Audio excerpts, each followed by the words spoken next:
यानंतरची बातमी नाशिकच्या चांदवड भागातून 4 कोटींचा अपघाती विमा पदरात पाडून घेण्यासाठी 2 आरोपींनी फिल्मी स्टाईल प्लॅन केला आणि एका वेटरची हत्या करून त्याचा स्वतःचा मृतदेह भासवायचा प्रयत्न केला। नेमकं काय घडलं आणि हा प्लॅन कशामुळे फसला आपण पाहूया। जव्हारच्या तोरंगणा घाटामध्ये 9 जूनला जे घडलं ते एखाद्या चित्रपट कथेलाही लाजवणारं होतं। अपघात विम्याचे 4 कोटी रुपये पदरात पडावेत म्हणून याच रस्त्यावर स्वतःच्याच हत्येचा बनाव रचला गेला। यात आरोपी रामदास वाघ आणि त्याच्या 3 साथीदारांनी एका वेटरचा बळी घेतला। आधी वेटरची हत्या केली, त्यानंतर ओळख पुसण्यासाठी त्याच्या चेहऱ्यावरून 4 चाकी गाडी फिरवली आणि शेवटी स्वतःच्याच नावाचं ओळखपत्र मृतदेहाच्या खिशात टाकलं। त्यांनी ज्या माणसाचा रामदास वाघ आहे म्हणून खून केला होता त्याचाही आम्ही सखोल तपास केला। तोही इसम चांदोड हद्दीतील एका हॉटेलमध्ये सुमारे 5 वर्षापासून कामाला होता। त्याचं नाव चांद मुबारक म्हणून असा होता। हा सालेम जिल्हा तामिळनाडू येथील राहणारा होता।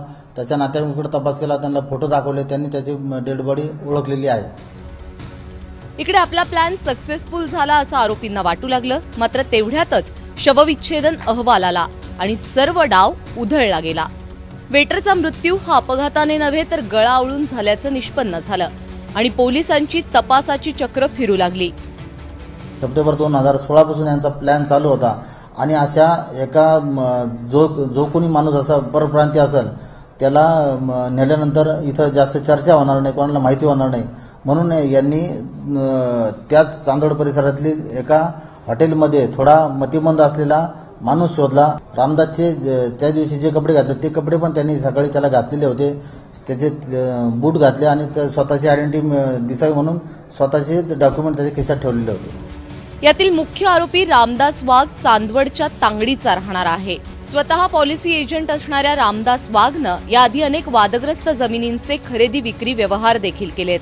त्याचे 3 साथीदार आता ताब्यात असले तरी अद्याप तो मात्र हाती लागलेला नाही।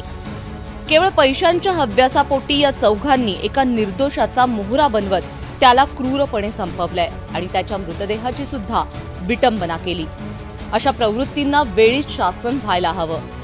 चांदवडहून अजय सोनावणेसह प्रांजल कुलकर्णी, ब्युरो रिपोर्ट, एबीपी माझा, नाशिक।